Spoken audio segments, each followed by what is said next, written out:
If you drove down here from Denver, you're a trooper. And Woodland Park. All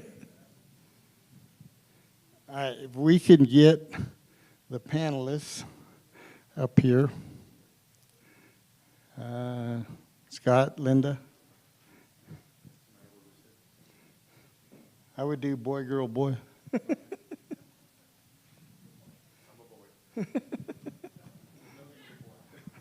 And he knows it. Guys like their man's space.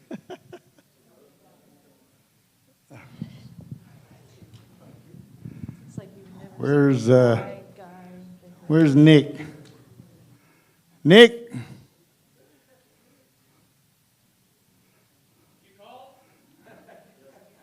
He's up here.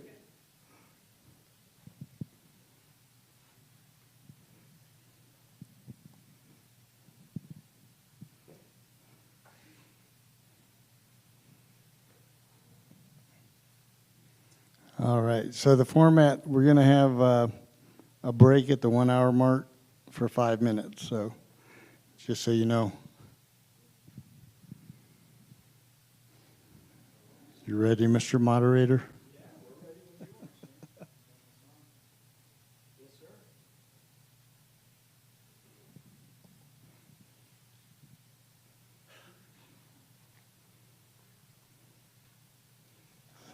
So we going by my watch then? Okay.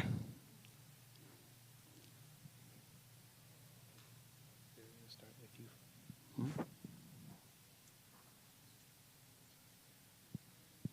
gonna open up, and then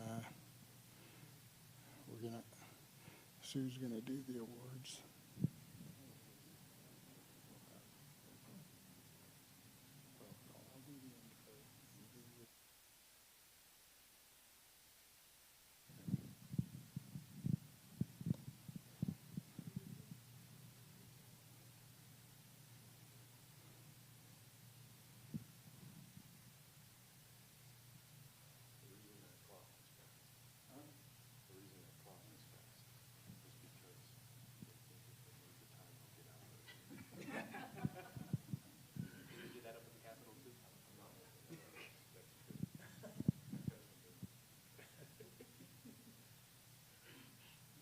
Broadcast before a live studio audience.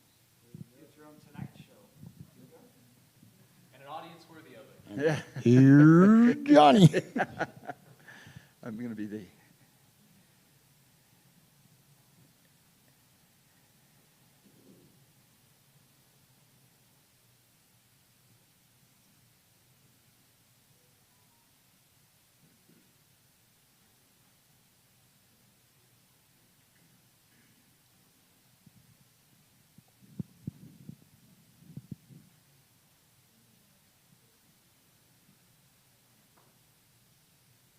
Everybody has their questions ready?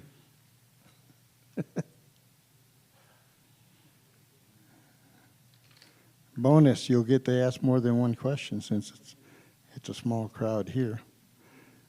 We couldn't figure a way to get the video audience to ask questions. Maybe next time we'll figure that out. That's their punishment for not showing up in person. To give two answers. One right one and one wrong.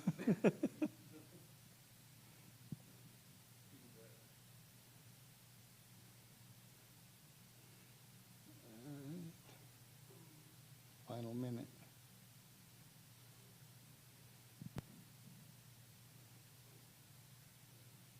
We should have brought our podcast music. Arm wrestler.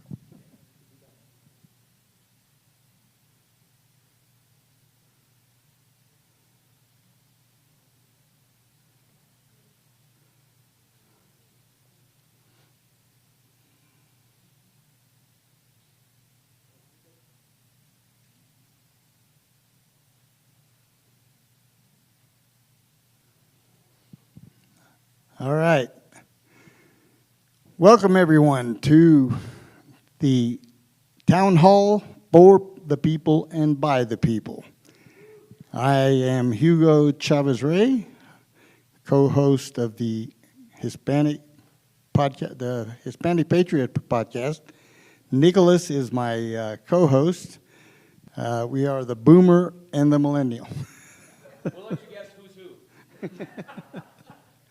who. So tonight, I'm calling this a preseason event to the political campaign coming up, and Lord knows we have a lively one coming up. So before we get started, we will start with an invocation, which will be delivered by Pastor Scott Bottoms. Yeah, why don't you stand with me? God, we thank you so much for you first. We thank you for your amazingness, your grace, your mercy. We thank you for loving us. We thank you for telling us you're here and in including us in the story. And Lord, we thank you because you have called us. I believe you've called us into this space in our country, and that's politics. And so, God, guide us and lead us, and give us great connection tonight and be able to figure out a little bit more how to save our state. And so, Lord, we commit it all to you in the name of Jesus. Amen. Amen. And if you'll join us in the pledge, I pledge allegiance to the flag of the United States of America and to the republic for which it stands, one nation, under God, indivisible, with liberty and justice for all. Thank you. How many veterans do we have tonight? Would you stand up for a moment, please? Stand and be recognized. Stand and be recognized. Thank you.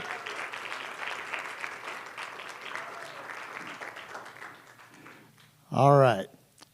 So we've got a format where all the questions, or most of the questions, will come from the audience. Jeff Hunt is our moderator from KNUS 710 AM Salem Radio in San Antonio, in Denver, Colorado. I got San Antonio on the brain. Okay. So he will be taking over the moderating when we're done here. So how many have heard of the Hispanic Patriot podcast? All right, so we're on from 6 to 7 p.m. on Thursdays. YouTube, Rumble, X, Facebook are 4 platforms for now. If you don't catch it live, you can still see the episodes afterwards anytime you want. So we just celebrated our 3rd anniversary in July. So thank you. We're trying to deliver the message. We want to be truthful and factual in everything that we do. Not saying we're perfect. Sometimes we get it wrong, and we've been corrected a couple times. And You go, where have we ever been wrong? Can you cite it? and so we do what we can to bring you the issues of the day.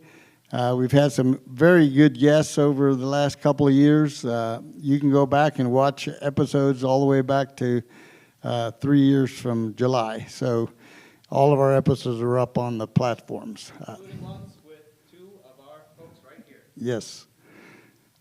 So before we get started, I'm going to let Nick is he's also serves on the board of the Colorado Hispanic Republicans. So Nick has a little bit of something to say about that. Absolutely. Thank you all so much for turning out. We really appreciate it.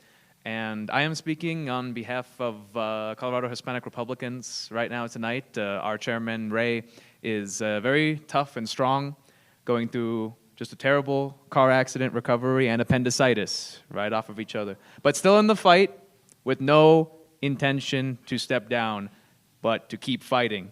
And all of us want to aspire to that. So I want to read you all the mission statement of Colorado Hispanic Republicans, because I think it'll really help understand where we're coming from and what we plan on doing for this country. Our mission is to educate and inform the Hispanic community on how to get involved with civic engagement, how to bring about social improvements on issues pertaining to faith, family, and freedom. I want to focus on one word in there: social improvement, society, the thing that we've lost. We, in the Hispanic community, want to bring that society back that we're all fighting for. So we hope that we ask for your support in that. Please go to our website And all information can be found at the Hispanic Patriot Podcast table, where you see our awesome T-shirts and designs, which if you donate $20 or more, you get one for free. So appreciate that. We'll see you after the show. Thank you. Before we get started tonight with the program, we have a special guest. Oh, before I do that, do we have any elected officials besides the ones on stage or candidates for office? If you are, please stand up. You'd be recognized. So we have Jana Josie running for U.S. Senate versus John Hickenlooper, right? All right. All right. Well, thank you. We wish you the best, and we'll be featuring you more as the campaign rolls on. Sue Moore, longtime friend, is here from the Liberty Scorecard Group, and she has a couple of awards to give to our guests here tonight. So come on up, Sue. Thank you for letting me hijack your meeting real quick. Liberty Scorecard, first of all, is an organization of about a dozen volunteers throughout the state, and we actually read all the bills as they're introduced down at the state capitol. We read them, we apply the principles of individual rights, limited government, and free markets, and then we take a position. As an organization, we meet every Sunday by Zoom. We take a position of either support or oppose on each bill. Then once we compare our positions with the votes of each of these legislators, the scorecard is produced. So anyway, we're not normal people. We actually enjoy reading bills and digging into them and listening to testimony and doing all the nasty stuff. But we do it because we love our state. We think we can take our state back, but it starts with holding our elected officials accountable. So I'm here tonight to present awards to Senator Baisley and Representative Bottoms. I hope to have one of these for you next year, Senator Wilson. But again, these are the people, these are the superheroes who did really well on our scorecard. To get an A or a B, absolutely. Yeah, give it up for these guys. To get an A or a B on the scorecard is really, really good. It means that you understand those principles and you know how to apply them and you know how to fight for our rights down at the Capitol. So with that, I present the Liberty Defender Award to Senator Baisley. He is the, Senator Baisley, can I get you to snap a picture? I'm going to take a picture right over here by the flag. Oh, yeah. Yes, if you don't mind.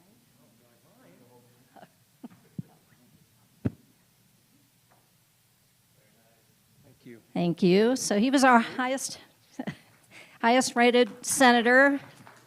And then our highest, well, one of our A's is Representative Bottoms from House District 15. And I will tell you, too, that Representative Bottoms really fought his ass off down in the well this year. He's fought so hard that he's actually been denied access to the well in the past. So we want to thank you for doing what you do, for fighting so hard for our rights.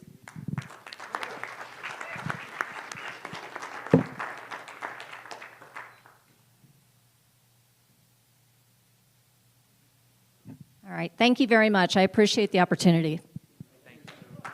I'm going to pass around a clipboard. If you'd like to be added to our email list, please give me your information. Thank you. Thank you, Sue, for all you do. I'm a poet and I don't know it. All right. So without further ado, we are now going to turn it over to our intrepid moderator, Mr. Jeff Hunt, and he will take the show from here. So thank you all for coming.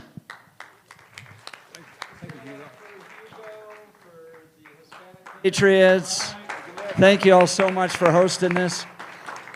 I've known the Colorado Hispanic Republicans for well over a decade now. Wonderful organization, consistent, committed to freedom, improving our communities, and it's an honor to be able to be here this evening. So this is a town hall for the people and by the people, which means you are going to be asking questions. The folks that serve in the state Senate, state House, running for governor, there's really no questions that are off limit. What we'd like to do is limit this, though, to questions, not necessarily sermon. So if you have something that you want to say or express, if it's a clarifying, if you want to lay the groundwork for our question, that's fine. But spending a lot of time pontificating, we're here to hear from them in particular. So I host a talk radio show. Typically, I can just hang up the phone if it happens. I can't do that here, but if I interrupt, it's just because we want to get to hear from our guests this evening. So let's start by introducing from our left to right, Senator Mark Baisley. He serves in District 39, running as a gubernatorial candidate. Let's welcome Senator Mark Baisley. Newly serving, Senator Linda Zamora Wilson from District 9. And then we happen to be in his house tonight, and Representative Bottoms, I can't think of a better place to have these discussions than a church. I'm so very grateful that you provide the leadership for discussions about the direction of our communities and our elected officials right in the heart of a church. It's the way it should be happening. It's a real honor to be here. Ladies and gentlemen, Colorado House of Representatives, Scott Bottoms, District 15 and gubernatorial candidate. So with that, you're welcome to approach the microphone. What I would like you to do is identify yourself, where you're from, and then direct your question. Your question could be to all the panelists, or it could be to one in particular. And panelists, I'm going to ask that you limit your response to about 1 minute, okay? If we want to go back and get some clarifying, we can. It's not a hard rule, but we want to give everybody a chance to respond and not necessarily capitalize the time. So with that, we have our first question. Go ahead. Good evening. My name's Laurel Ann. I'm the chair for House District 22. I'm so glad you guys are here. Thank you. Thank you, Chaplain Bottoms, for opening your church as well. We have a special session coming up, and I'd like for you to give us just a brief synopsis of what that's going to look like and how we as citizens can participate and possibly turn the tide so that we can protect our pocketbooks. Thank you. We'll start with Representative Bottoms. Yes, thank you for the question. I'm glad we started with this. This is, well, I'm just going to tell you how I think about this. The governor's got his feelings hurt because a lot of his pet projects are going down the drain. They've been breaking federal law in that house the entire 3 years I've been there, going against the Constitution, Colorado Constitution and the federal Constitution. And basically President Trump has said this is enough. You're going to stop doing that. Builds the big, beautiful bill, puts a lot of restraints and controls that are affecting not just the state of Colorado, but a lot of states. And the state of Colorado, we are egregiously going after and attacking Trump. That's what's happening. Our governor's got his feelings hurt, and he wants to add more money to an overburdening budget already. And so this is a waste of our time. We don't need to be doing this, but the governor doesn't want to take responsibility for cutting things himself, so he's going to put it on us and let the Democrats do all this supposed cutting, but that's a joke too. And so, yeah, this is a waste of our time. I would much rather be having my hair done than this. So, Senator Baisley, your response. Thank you, Laurel Ann, for the question. So there's three things that we're supposed to accomplish in this special session. One is to rebalance the budget because our state constitution requires that we balance the budget. And the numbers have changed, but mostly the numbers have changed because the Democrats have been putting us in this terrible position. We had a balanced budget for a moment, and back in July when the governor signed that budget, and then immediately we were like $700 million upside down. They are using the excuse of the big beautiful bill to blame our getting outside of that constitutional requirement. So the three things we're going to do, rebalance the budget, which will be painful, but Scott and I get to sit and watch them wrestle over the money, and we can just let them wallow in that. Second is they're trying to save as many services as they can in spite of the cutbacks that President Trump thankfully is putting forward. And then lastly, there's an artificial intelligence issue. It's a terrible bill that the governor signed into law last year. Shouldn't have, We have to fix that because it's going to make it miserable for our companies to develop artificial intelligence technology in the state. Now, Senator Zamora Wilson, this will be your first session. I'm the new kid on yeah, the block. right. I won't sing for you, though. So, I mean, you're welcome to respond. What are you anticipating? What do you think Democrats are going to do? Go ahead. Yeah, this isn't, from what I understand, Governor Polis could fix this by telling the departments to make certain cuts. This isn't about him fixing the problem, and he's kicking it down to us. And this isn't about reducing our taxes. They're going to increase our taxes. So we're going to fight. I mean, the people that put me in this position want me to fight. So I'm going to fight against it. And we know that we're not going to be able to pass our bills. We know that we're not going to be able to make our amendments to their horrible bills. What do we got? We got messaging, and we need you. We need you to engage. Come to the committees. That's what I was trying to think of, the committee. Yes, the Capitol, the committees, speak up, be loud, and we can show how extreme the Democrats are. That's what we need to do, to wake up the other people, even the Democrats. Even the Democrats are not on board with, I mean, the pocket is getting hurt, right? And that's when people start waking up. Audience, please welcome to stand up, and if you want to ask some more questions, or just form a line if you'd like, and we can continue to get to those. We'll go with Janet. Go ahead. Thank you. Representative Bottoms, I would add one more thing to what you said. You said it's a waste of time. I think one question you have to ask them, how much money they're going to waste. I remember in, I think 2011, Hickenlooper called a special session because of the civil union. And at that time, it was going to cost us over $100,000 to the taxpayers. I bet it is a lot more, maybe even double. And on one hand, they're trying to balance the budget. On the other hand, they're spending more money. So I think here is another question for you to ask Polis, that how are you going to do this when you are spending more money already? Yeah, we know that it's costing around $35,000 to $37,000 a day extra. That's above everything. So it's going to be well over a couple $100,000 by the time this is done.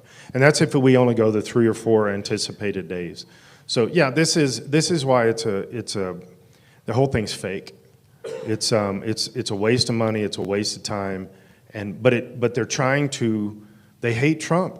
They hate Trump, and their money's being taken away. That's the reality. Go ahead. Yeah, just your first name, where you're from, and your question. Okay, Gangsta Gammy. Jeannie Rush, I'm sorry. 2 things. Number one, I do go on, but I'm going to try to cut it short. We have another candidate that didn't get acknowledged, and I just want to say that Tig for mayor is here, and just hi. There he is. He probably doesn't want a lot of noise right now, but listen, I read the blueprint and every other, Lost in Translation. We've been fighting for the kids. And before I ask the question, I know that hospitals, facilities, private and public, are still doing procedures on our kids, whether it be mental, chemical, or physical, amputation, barbaric mutilation. I mean, this is a big thing. We stayed up to how many, 1 and 2 in the morning yelling at them, Scott, for bills you had. So we know that this legislature is nothing but a gulag, except for some of our good guys. But it's a gulag. And we have even Republicans who are falling over the line of let's let them do eminent domain before they even get approved in Elbert County and all, there's crap going on everywhere. But my question is this. I don't know how many people in here have read the blueprint or how many legislators, but I did write to all the Republicans to ask. If they haven't read the blueprint, the book, then they don't know what's happening. They don't know what's coming at them. Do you all, as a whole, I don't know how many of you there is now, I got the email list at home, do you have meetings, a plan, something that you're putting together, okay, to determine how many of these enterprises, NGOs, committees, groups, et cetera, that have been created through every single of the, 700 bills and resolutions? I mean, everybody can do this and write. I think I wrote on 120, and Kim was going nuts because I'm upset. I'm old. I'm 75. And we can still take self-defense, we can still train, we can learn, and we can stand up for these people and make sure that our schools don't keep mutilating our kids. But the programs that are ruling you and us are these special committees and enterprise. They get money. How do you all as a group have, or are you going to form a plan for how to expose in the stupid, wasteful special session? This is where you can cut money, leave the taxpayers alone. That's my question. Yeah, great question. I mean, it's almost like, do we have a Doge that we can come into the session with and go, all right, we're $1.2 billion in the hole. We can cut here, here, here. Do you all have a plan? Senator Baisley? Thank you, Jeff, and thank you, Grammy, for the question. You know that early in my time in the legislature, I served for 4 years in the State House before moving over to the Senate, and might have been my second year before it occurred to me, but the excuse me, I'm dealing with a little tickle in the throat left over, but there were witnesses that come in to testify against her for bills that would say, I'm from the left-handed screwdriver Association of America, whatever. They'd be these obscure organizations that, and I'm going, well, I've not heard of these people before, and I would just Google them, look up, and they'd have a website, and they'd show that they had like 17 full-time employees, and all this. Where are these people coming? And one after another, after another, after another, and after a while you realize, we're paying for this. We're paying for this in grants and these NGOs. It's built into a whole lot of the bills where it's part of the taxation that goes to these groups. And the Democrats have this nailed down. We, conservatives, have to get better at this. The governor, the legislature needs to stop funding these things, but in the meantime, we need to start taking them over with good conservatives, waste of money as they may be. But to answer your question directly, to get rid of them, to just find out where they all are, I assigned a volunteer who's very active in Teller County Republicans to go research this, but I since have discovered that there's someone who has done this kind of for a living, written a book on it and everything, and so he already has this documented very well, and so yeah, we're going to target those in a big way. Representative Bottoms, any responses to what your plan will be coming into the special legislative session? Yeah, one of the things we have to do is actually expose where the brokenness and the corruption is. I mean, we passed a bill in the House. I mean, it went all the way through the Senate, so Governor Polis signed it. But we gave $500 million to illegal immigrant transgender surgeries. $500 million. That is a joke.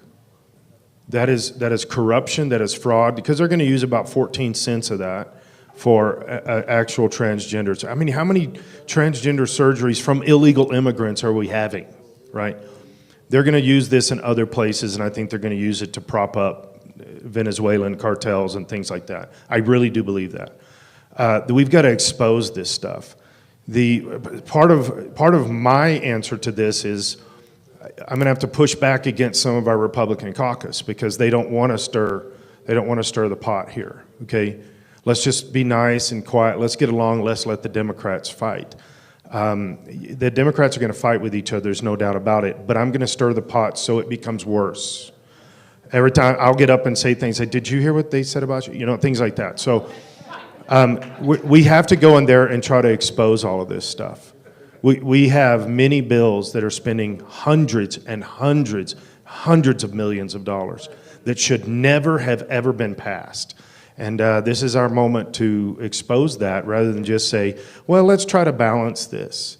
That was a joke anyway. And so, the plan that I have is very individualized because we're already getting language from Republican leadership. Let's not make waves. Let's not make waves.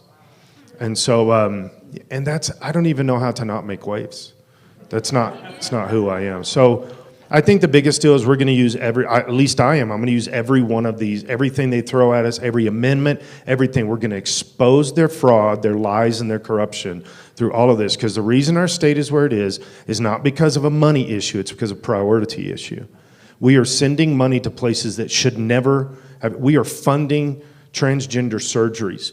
That should not be happening. That's egregious. That's immoral. And we need to stop this stuff. And we have money for things if we'll stop sending the money to where it doesn't belong. Representative Bottoms, I want to follow up on that. Why do you think you're hearing that from Republican leadership? What is the benefit of not stirring the pot, not fighting back, not being as combative? Okay, so, Jeff, I'm running for governor, Jeff. It's hard to say some of this stuff, but I'll just say it. I'm not shy about this stuff. There's, not across the state, but some of our Republican leadership, I don't find this across the state. There's more conservative Republicans, more liberal kind of Republicans. I do see a little bit of the across the state, but everywhere I go, they just glom on to let's change, let's bring our state back. Everybody's fair that. But we have Republican leadership that is still so bent on let's stay right in the middle and don't do anything. I had the Republican leadership tell me in a caucus meeting this last spring, okay, now we're halfway through, so now let's all move to the middle so that we can get people elected. I went at them like crazy. Short of yelling at them, I told them I'm never going to do that. You know I'm not ever going to do that. The fact that you bring it up ticks me off because I'm never going to do that. But that's who they are. That's who these people are. And that's why we have to be very concerned when we go to the ballot. Vote for people that have your values, not an R after their name, your values. And we don't do very well at that. And then we have to fight that in the House and the Senate. We have to fight this stuff. We have to fight our own party sometimes more than we have to fight the Democrats. Senator Zamora Wilson, you're going to walk right into all this. Talk to us about your strategy. I mean, we recognize you're new. This is going to be your first legislative session, but you are a seasoned Air Force officer. You can take the heat. You put a plan together. You can fight where you need to fight. Tell us your strategy, your vision. What would you like to see happen in the Senate? We are to expose the darkness. That's what we're called to do. And I know I'm in this position because of God. If you know my journey, you know that what I'm saying is absolutely true. And so my focus is to listen to God and try to find out what does He want me to do. And tying into what I had said earlier, this is a time where we can truly expose the evil, such that even the Democrats will wake up. I do believe that.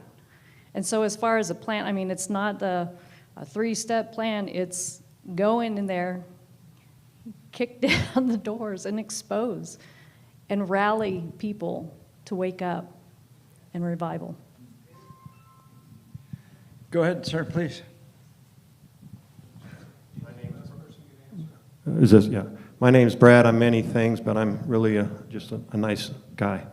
I want to kind of continue on with this theme. I'm going to preface it with G.K. Chesterton and paraphrase, where he said it's the business of Democrats to make bad policy, and it's the business of Republicans to make sure those policies stay in place.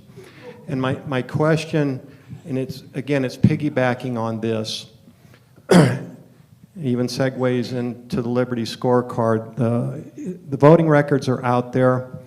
There is no benefit for the Republicans, the elected Republicans, to go along with this demise of the state. And we had one Democrat that actually had a better voting record than 10 of our elected Republicans in the various, from the Senate. Quite frankly, the Senate's been atrocious, okay? But bully pulpit.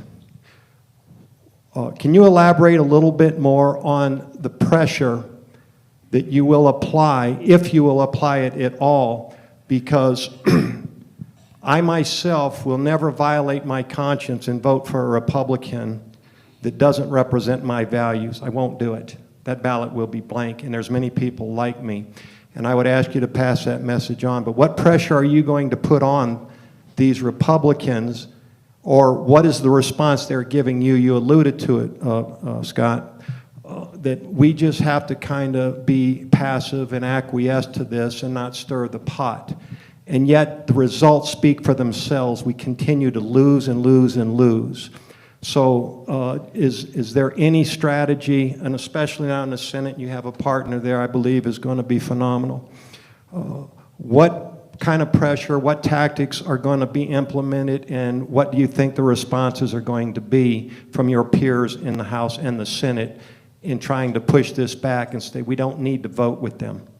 We need to go in the opposite direction. We want to be separated by direction, not velocity. Let's start with Senator Baisley on this one.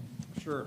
Yeah, thanks for that good question. So I think leadership is the answer to that. You just got to lead and charge and just do your job. I'll tell you that I am thrilled to have Senator Zamora Wilson come along with me, because I had Senator Kevin Van Winkle.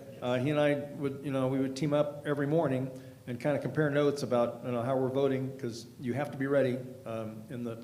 In the Senate in particular, you're counted as a yes vote unless you deliberately stand up and say I'm a no on this. So it's assumed yes. It's a different than pushing the buttons as we do in the House.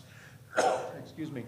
But so what I do is I'm an engineer, and I'm in my first probably 2 weeks in the legislature, I realized that, wow, I am an expert on these 650 bills coming through. I'm an expert on maybe 1 or 2 of them. So how am I going to make decisions on whether to vote yes or no on them? So I came up with a process. I said, I need process. That's how engineers think. Do something I haven't done before, I need a process towards that. So I asked 5 questions of every bill. One that reflects our oath of office. Would it be constitutional? Second, does it reflect American founding principles, excuse me, of life, liberty, pursuit of happiness, e pluribus unum, in God we trust and liberty? Third, should this even be a law? Some bills are an interesting idea, but it should not come with the force of law. Fourth is, how does wisdom inform a conflict of rights? Sometimes there is a right that's being asserted that is in conflict with another right. So how do we, and the life issue is the right of the pregnant woman over her body versus the right of the life inside her. So how does wisdom inform that? And then lastly, what do my constituents want?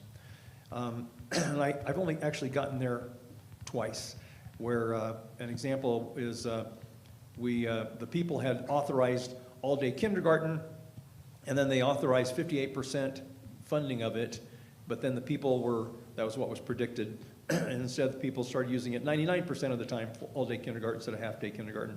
So I asked the people, do you want to pay for this or not? But usually I've answered that question before I ever get there. All that to say, I have a process, just like Sue Moore, and God bless Sue Moore and the Liberty Score folks, that is just, it's the conscience of the legislature, and we just deeply appreciate all you, and all of you that get together on Sundays, and they call us too, by the way, and sometimes we email them or call them and say, hey, I want you to understand the nuance of this bill. It doesn't come across obviously, but we interact with them, and it's excellent. At any rate, that I think is the best answer I can think of is, you march forward in the job that you're elected to do and that the founders intended for us to do, and you stand on principle, and then you debate even with your fellow Republicans. Now, we show respect with each other. The Democrats rarely, remember, the Democrats are collectivists, so they rarely vote against each other's bills. which is why, by the way, and that's another one of those head-scratcher moments early in my legislative tenure where I go, why are we getting such radical bills here? I've gotten to know these folks on the other side of the aisle, and they're not all radicals. Some of them I've gone to a ball game with. They seem normal people. Why are such radical stuff? And the reason is, even the 5 to now 10% or so of them that are truly radicals, they'll introduce a radical bill, and then they all vote for it, even though some of them hate it. And they'll tell me, my friends on the other side of the aisle will say, I hate this bill, and I'll say, so good, you're gonna vote against it? No, I gotta vote for it. Our side of the aisle, we will vote against each other's bills, but we'll show the respect of saying, and I do, I'll tell them, hey, sorry I'm voting against your bill, Byron, but here's what principle it violates, and so I'll be opposed, and we'll have debates, and sometimes they'll show me things that I didn't understand about it. But anyway, I guess that's my long around, but we do a whole lot of consideration, and sometimes you're voting on 30 bills in a morning, within an hour, and it's, you just gotta study. I mean, yeah, Sue's going, yeah, I know, because they study all of them, and we do too. Gotta read every bill. I do have a follow-up question. As constituents, we watch Democrats, for instance, in Texas, flee the state in an effort to stop things. It seems sometimes like the Democrats will do anything they possibly can. They'll throw every wrench they can in to try to stop the Republican agenda, and Republicans are very polite.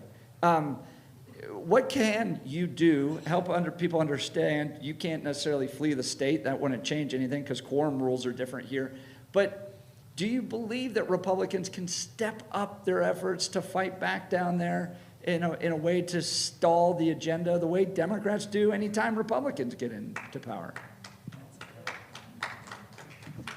Scott, do you want to answer? Yeah, I do. First, I do want to say this. I think this is important.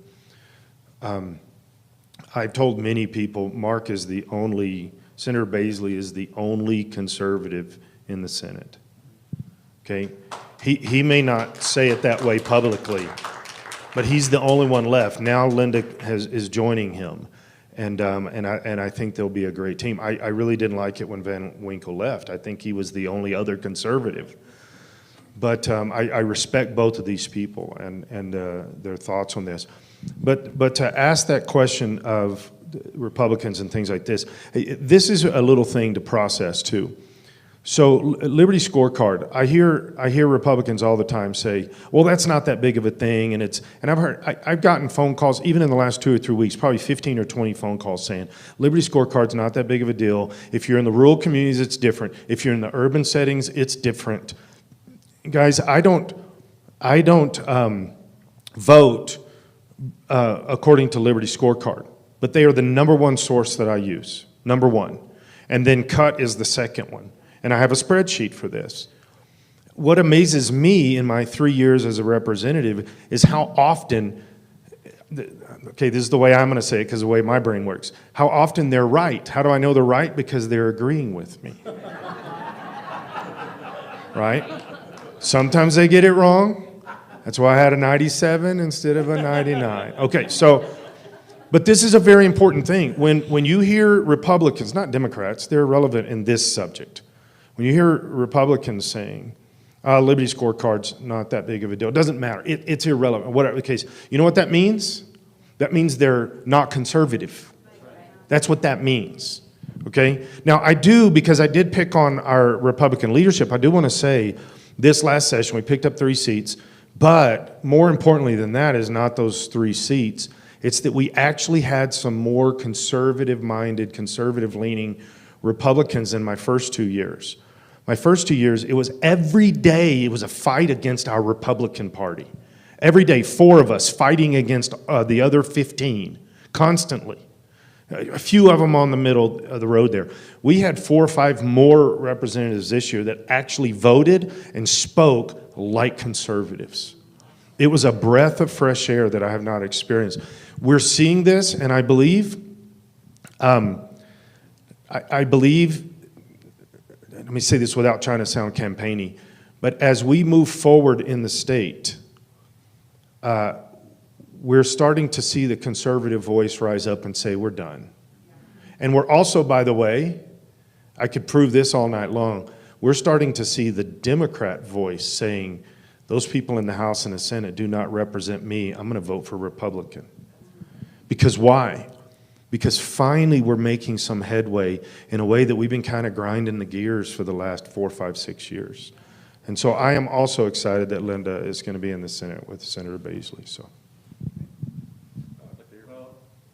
You want to?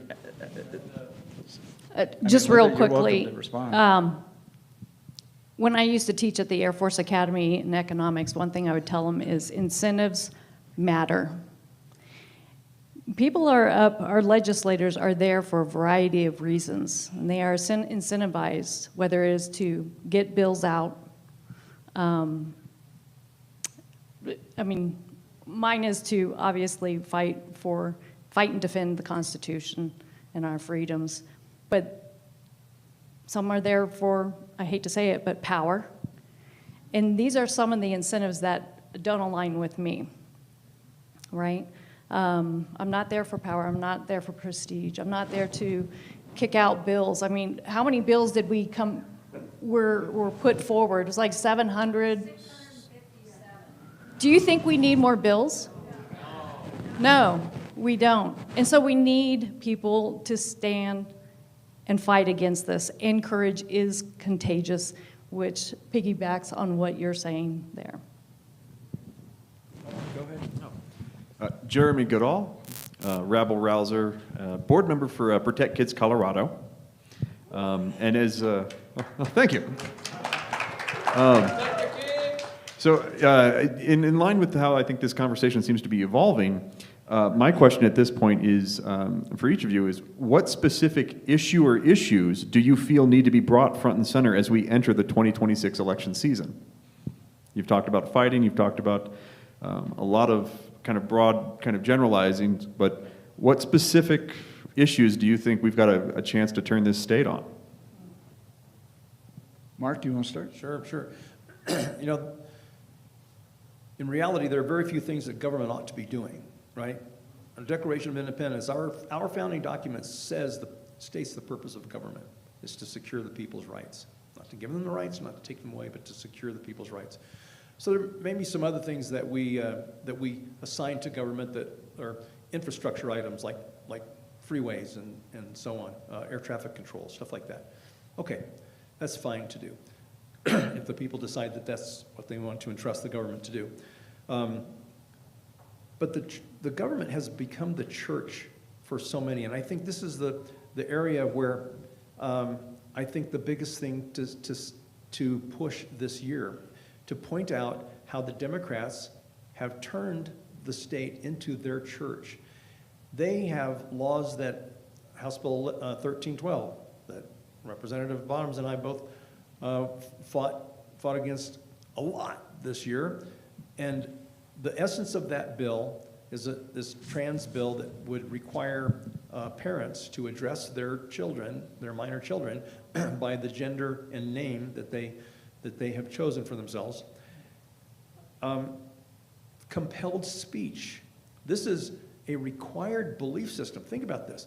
This is a belief system that is contra to biblical teaching, contra to conservative thought, and it is being required by the force of government. So, but it's not behavior that we're requiring you to go buy insurance for your car before you take it out on a public road. This is, you will at least show that you believe this if you don't truly believe it inside. It's a required belief system. So to me, they've gone so far in their control, their desire to control and manage the people, micromanage the people's behavior, all the way to the point of managing their beliefs. So this has become the dangerous church. What Thomas Jefferson warned us about in the letter to the Danbury Baptists, don't make the state your church, and they have done that. And so that's what I think I'd like to be pointing out, because it's shocking to people about the mutilation that people are doing, and the taking over of families, getting between parents and their children. In what imagination does it make sense that the government would be involved in the sexuality of our children. How does that make sense in the first place? So we need to pull back that role and get them back to protecting, securing the people's rights, and not expanding its role way beyond it ever should have been. Senator Zamora Wilson, same question to you. What issues can Republicans win on? What can they change here in Colorado? Well, the first part of Jeremy's question was, what would you like? And then he followed it, what do you think we could change? And I was going to say, election integrity. As far as would that be a possibility? Well, you never know. I mean, more information is coming out about, or I should say the lack of election integrity. But that's how I got started, was trying to fight for election integrity. Other than that, I'm just fighting against the tyranny and exposing. And I did also fight against 1312, as when it was in the House Judiciary, I was giving testimony against that, then watched it get passed to the House. Then I was ready for it when it hit the Senate Judiciary, and I was one of those 500 people that was silenced by the chair in the Senate. But I was there just on the other side, fighting against it. Representative Bottoms, question to you, sir. Yeah, I think Senator Baisley's all over this. This is the number one issue in the state of Colorado right now is the grooming issues, the transgender issues. It's there's no doubt about that. Any survey, any polling, any analytics, that's the number one issue.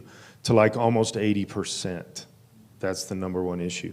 Which, by the way, is going to put Republicans in seats all over the state, because Democrats are tired of this too. It's not just the Republicans that care for their kids. Democrats care for their kids too. 77% of Coloradoans do not believe that boys should be in girls' sports.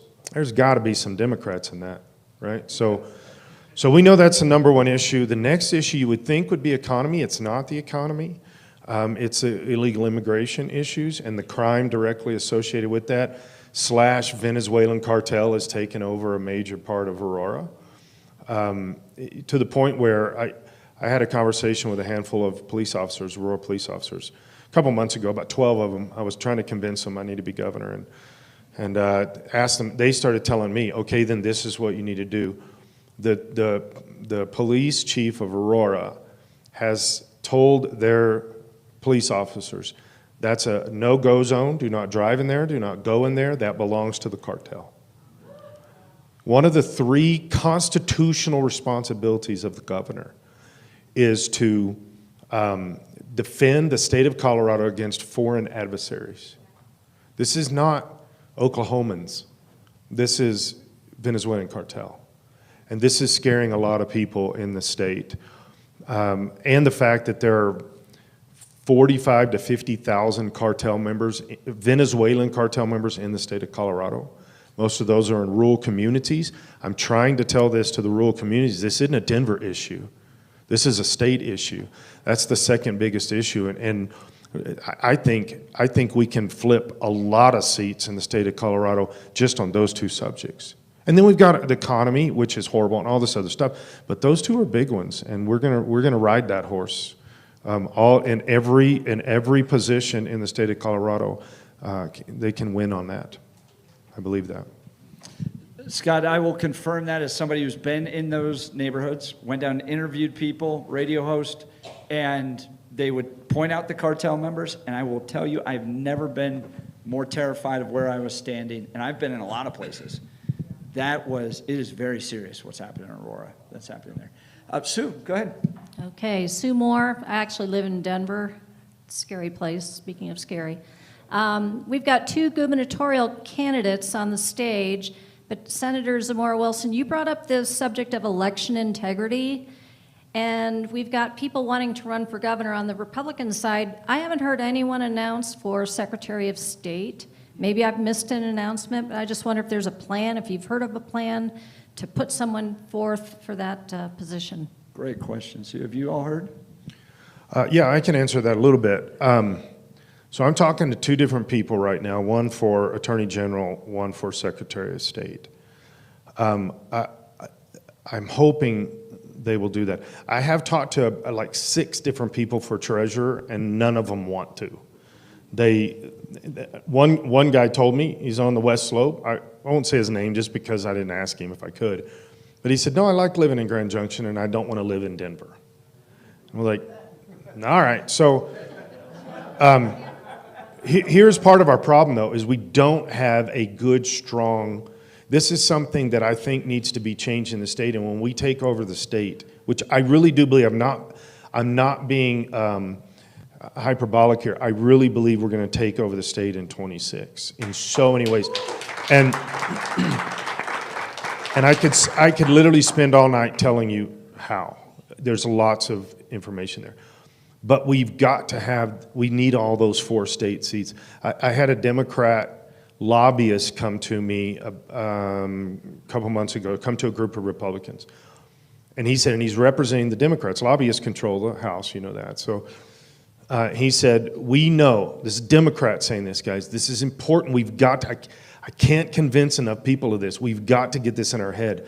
The Democrats are saying, we know we're going to lose all 4 state seats because it's gone too far. The Democrats are saying this. I could give you examples of this all night. We are going to flip this state. So we have to have a good attorney general. We have to have a good secretary of state in that process. Treasurer, yes, but we've got to have specifically attorney general. And so I'm having some of those conversations. I'm sure Senator Baisley is too. We've got to get the right people in those positions. Well, I think it's important to point out that Jenna Griswold's running for Attorney General, right? That is the only job in the state of Colorado she can have that will keep her out of jail. There you go. Am I wrong?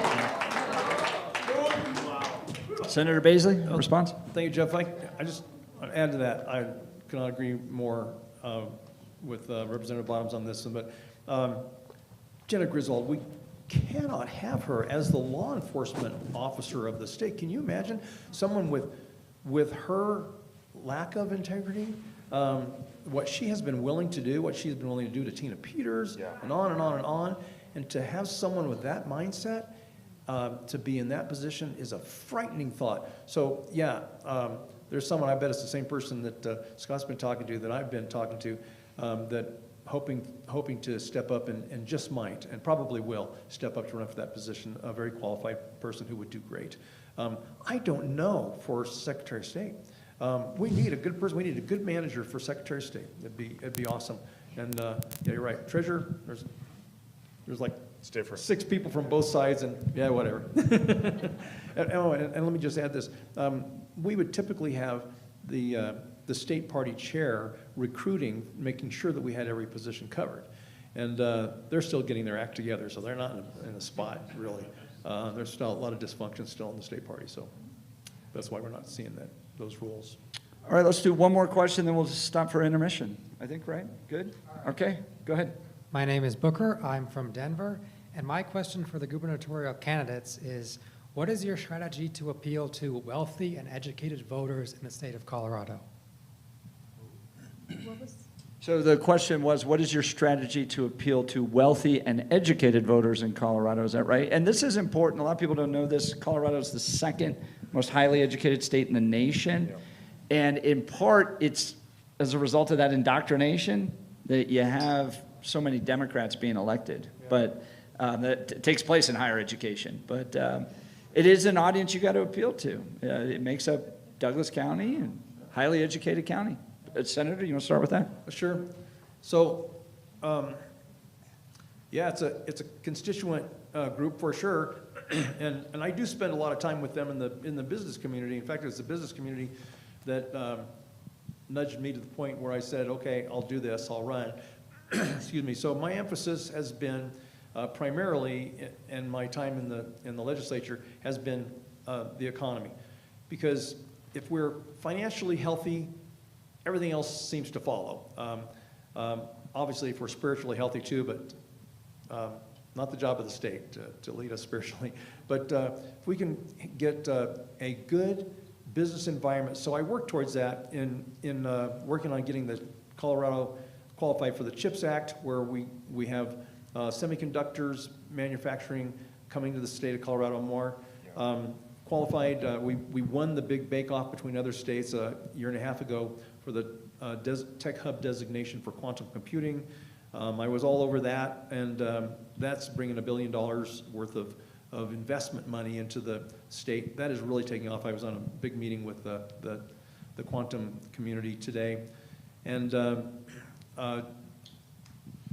universities, I'm spending a lot of time with universities. Education is a big deal to me, and partnering the industries with our education environment, because excuse me, if they focus on training and preparing those folks, then they don't have the time. They shouldn't have the time. They should feel the urgency to get people trained and don't have the time for indoctrination. So I have befriended a lot of the presidents, but I'm getting away from, I'm spending a lot of time with industry. And in fact, just in my fundraising efforts, I've got industry nights that are doing fundraising for me because they're seeing a return on their investment in me. If the people are kind enough to choose me as governor, then I'm going to make a better environment for business to thrive and people to get good self-reliant jobs. The dignity of work is a big deal. So there you go. Scott, the question was to you too, and I'll provide a little bit of context. Douglas County work is a big deal. So there you go. Scott, the question was to you too, and I'll provide a little bit of context. Douglas County, for instance, had a 20-point shift between Mitt Romney and Heidi Ganahl. And that is highly educated people that wanted to go with Mitt Romney, but then were willing to stay with Jared Polis just a decade later. It's a unique dynamic. How do you address and speak to them? So there actually is a difference between the highly educated and the highly wealthy, okay? The highly educated usually are not the highly wealthy. They can be wealthy, but there's a difference between the people that take this to another level. The company that I'm working with for our fundraising, we break this down into different categories. And interestingly, the highly educated actually are not as wealthy as most people think, specifically when they are still attached to academia somehow, okay? They're actually middle class, upper middle class. The very wealthy are usually more entrepreneurial. That eliminates most of the highly educated. Most highly educated people are not entrepreneurials. They don't think that way. They don't process that way. They are part of the system. And the system has produced them, indoctrinated them, and now handed them off to indoctrinate the next generation. Okay? A little bit of the highly educated, but that's almost all in the STEM areas. The highly educated in the STEM areas become wealthy. But usually, those are also, they lean conservative. I think because they're also not just educated, but they're intelligent. And so they're going to be leaning conservative. So we're reaching out. I know Mark's doing the same thing. But we have these lists, we have these companies, we're doing this kind of stuff. I just had a conversation with one of the wealthier people in the entire state today to have coffee and have these kind of things because he is tired of, interesting, the question, he is tired of academics guiding our state when they do not know what they're doing. Right? Phil Weiser. They do what? Phil Weiser. Yes. The best example of that. Phil Weiser is a he's huge never been example. in a courtroom, and he became Attorney General. Yeah. So that's not, I know that kind of normally goes along with each other, the educated, the highly educated, wealthy. They're not the same group. The wealthy are getting very tired of what is being presented as Colorado today. This is not the Colorado that they love. This is not the Colorado that they want to live in. But the educated, specifically in academia, because we have a lot of universities in the state of Colorado, they are pushing the ideologies that the wealthy are having to muck through because it's destroying their companies, corporations, businesses, all this kind of stuff. So there is a very strong demarcation there, but you don't see it at first glance because academia shouts the loudest, and the wealthy usually kind of keep to themselves on this stuff. They're not the ones out in the public squares. Why? They're working for a living, running a corporation or something like that. And the highly educated, and by the way, I have a terminal degree. I'm not anti-education. I have a doctorate. But I do not like what we're seeing with most of secular higher education, because that they're not the actual bullets and beans of the state. They're just an obnoxious voice a lot of times. But now again, I do have to give credit. When you go into the STEM arena, that's where the academics turn into actual very healthy wealth. But again, those usually lean conservative. And so that is going to be part of the key of how we're going to flip this state, is we're starting to have conversations. The wealthy are finally saying, okay, we got to do something because we're losing our state. And we're having those conversations. I know I am, and I can almost guarantee you Mark's having those same conversations. Great question, great responses. So we're going to take a 5-minute intermission. Think about your questions, come back, and then we're going to wrap by 8:30. So let's give our panelists a round of applause for the first part. Thank you.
Work is a big deal, so.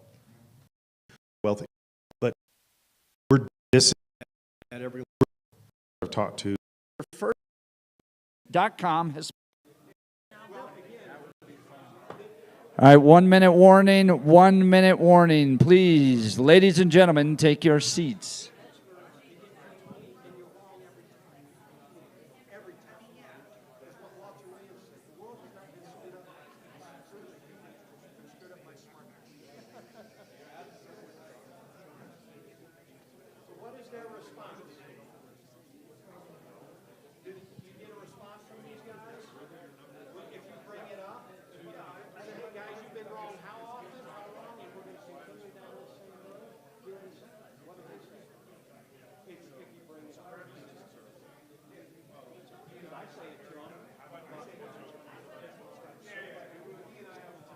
All right, ladies and gentlemen, we're going to continue.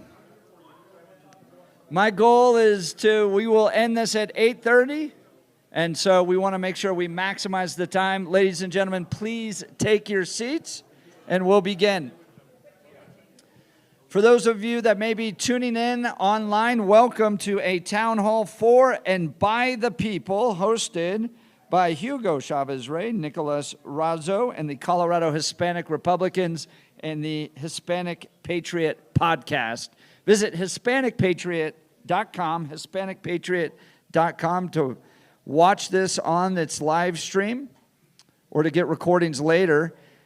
Join the Colorado Hispanic Republicans by going to coloradohispanicrepublicans.org, coloradohispanicrepublicans.org. Our panelists this evening are Colorado Senator Mark Baisley of District 39, also a gubernatorial candidate, as well as Colorado Senator Linda Zamora Wilson of District 9, and Colorado House of Representatives Scott Bottoms, District 15 gubernatorial candidate and pastor of the church that we're in this evening. All right, we'll continue. Next question. Please say your first name, where you're from, and your question, please. Is it Mike Live? Good. My name is Jeremiah Johnson, both names.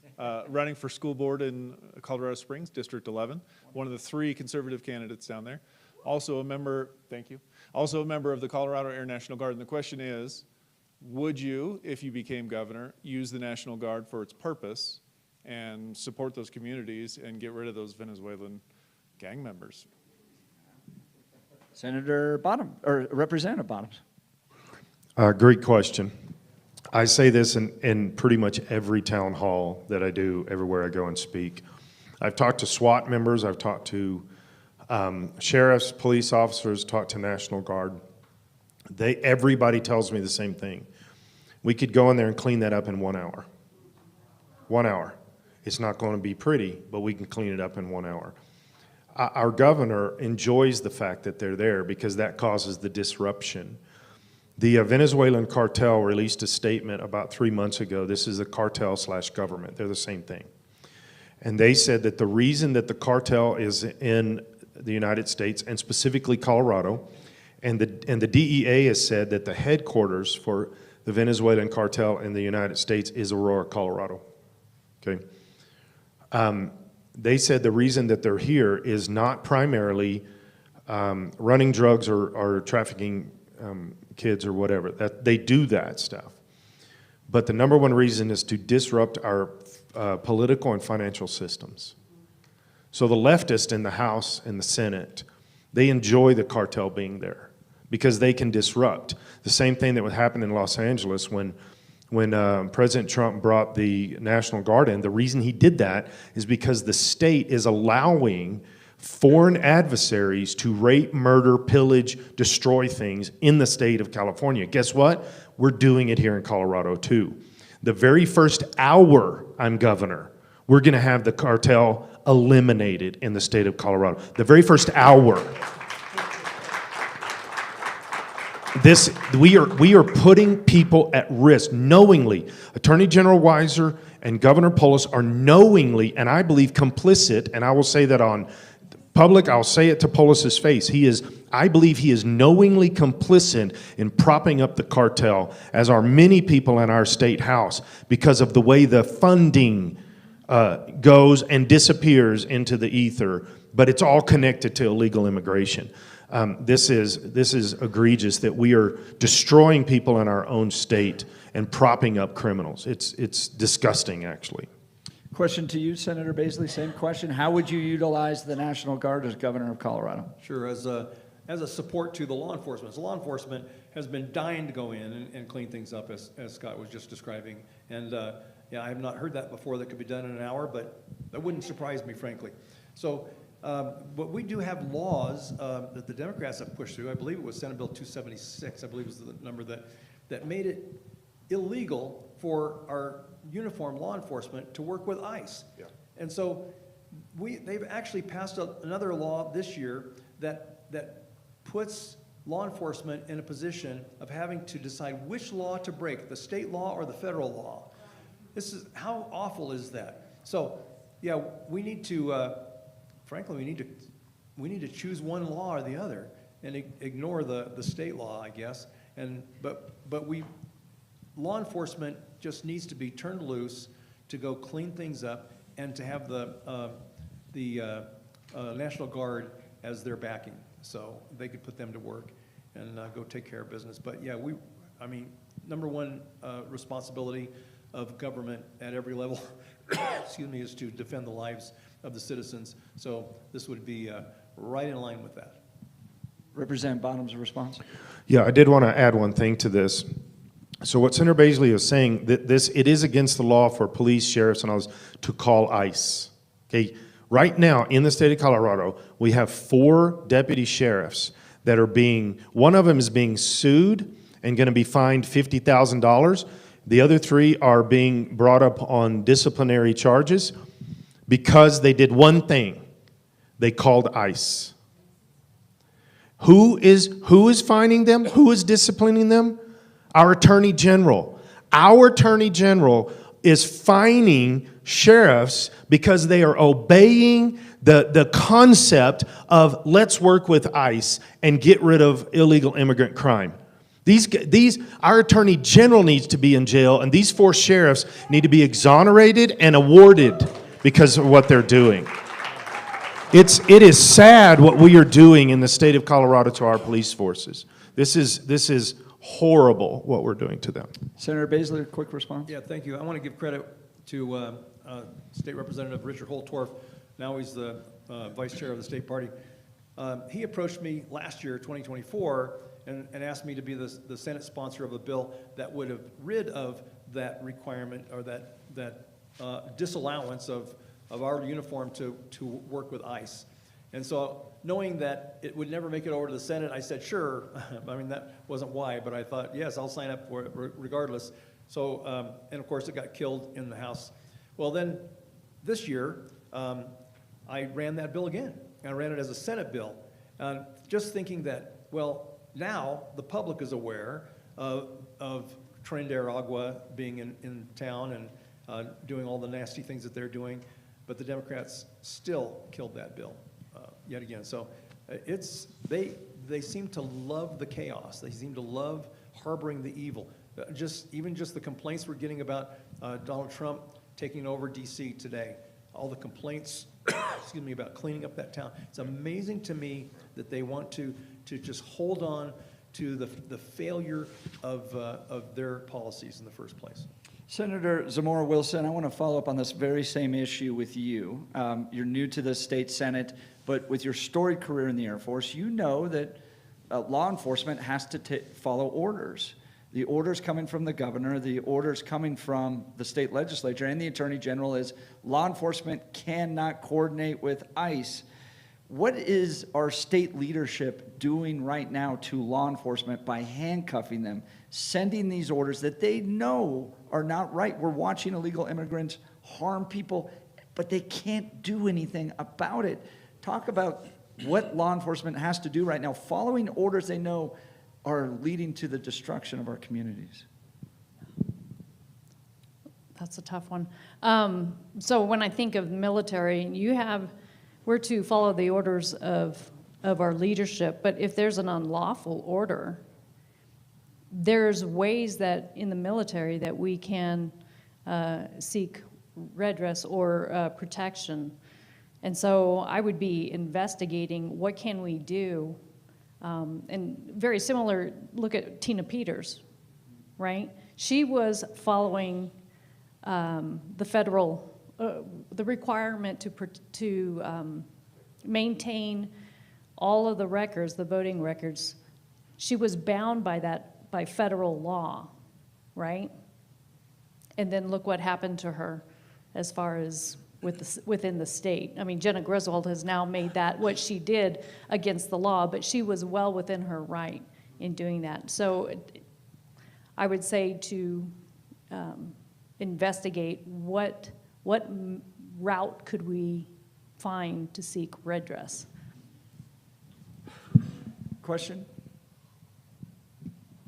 Hi, I'm Jenny. I'm in Divide. And I guess I just want to say, first of all, we have so many excellent people running for governor right now for the Republicans. There's a plethora of really good candidates that we have. That being said, we have not had I think we've had 2 Republican governors in 50 years. And so when I talk to friends, the thing that they have a hard time believing that we have a real shot next year. I don't agree. I think that we're in a very unique situation right now. I think something's shifting spiritually where if we ever had a shot, it's now. But that being said, I guess my question to both of you, and you as well, ma'am, why do you think we haven't had, why have we had such a hard time getting a Republican elected? What are you going to do differently to try to change that? Because I do believe, I'm hearing also from other people that there are some Democrats that are willing to cross the aisle and vote Republican, but what needs to be done to not have an almost win next year? Representative Bottoms first. Yeah, let me kind of address the big picture, and then I want to explain something that I think will be very good news for everybody here. Here's a simple thing. I can go down through the demographics and explain how all of these things are going to shift, and 26 is the year. We do have a window with everything flowing down from Trump. We do have a window. And again, I don't think I'm being naive. I think we're going to flip a lot of seats, House, Senate, all across the state, because there's so many different dynamics, okay? It would take a few hours to explain all those. I bore people to death at some of my town halls going over some of this kind of stuff. But we're not going to have an almost win. I think we're going to have a pretty resounding win in 26. And I do believe it's primarily spiritual first. I believe that the same reason that Trump is in the White House, I believe God put him there. Now, when I say that, people are like, oh, he's this great Christian. I don't necessarily believe all that. But I think God put him there, and I think it's God saying he's given us another chance. I think we've had 3 major demarcations in our country's history: the Revolution, the Civil War, and right now, because our country is sliding into the abyss in ways we never even thought possible 15 years ago. So I do believe all of these things, demographics and everything else, are leading up to us taking 26. Okay, but with that being said, let me give you a little bit of, let me put some pieces together and hopefully you'll be encouraged. Because I get the same question, but I get asked it from the point of view, well, what about the machines? If our elections are corrupt and the machines are corrupt, how are we ever going to win?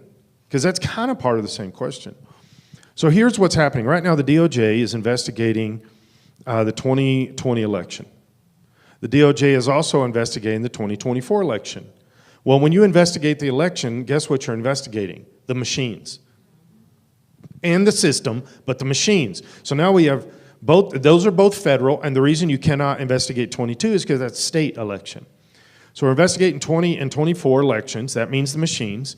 Now the DOJ has said that they're investigating the BIOS passwords release from Jenna Griswold. Okay?